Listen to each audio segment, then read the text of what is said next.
Currently in California, those convicted of torturing a child have the opportunity to apply for parole after only 7 years. I'm Veronica Morley, your senior reporter for local Assemblywoman Dr. Jasmeet Bains. She says those consequences are not nearly long enough given the gravity of the crime and the long-term impacts that she says she's personally seen it have on its victims.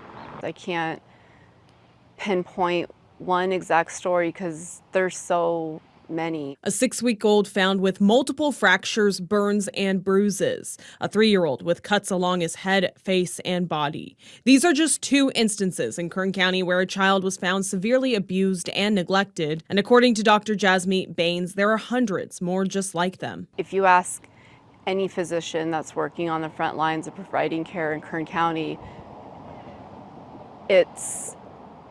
it really impacts you. It really does. In the case of 3-year-old Alejandro Andres Perez Jr., the child was allegedly killed by his foster parent Margaret Eichhorst back in March of 2024.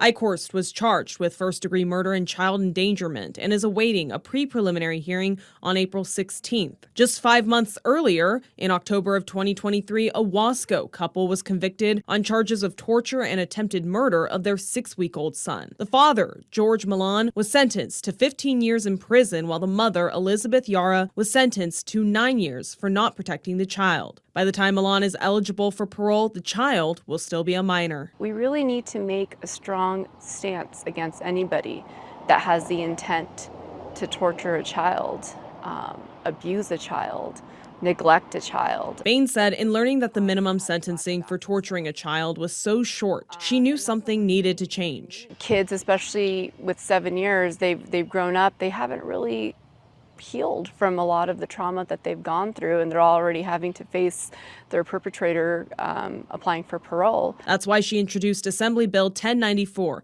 which would increase the minimum sentencing for torturing a child from 7 years to 20. Bains said not only is the bill about protecting children, but holding those perpetrators accountable. Everybody in Kern County knows this has been an issue here at elevated levels. It's been an issue throughout the state of California. And as you saw on Prop 36, the voters have spoken. They do want to see people held accountable. They do want to see that there is justice for victims. After passing the Public Safety Committee, the bill will now go to Assembly Appropriations in the coming weeks before it eventually hits the Assembly floor.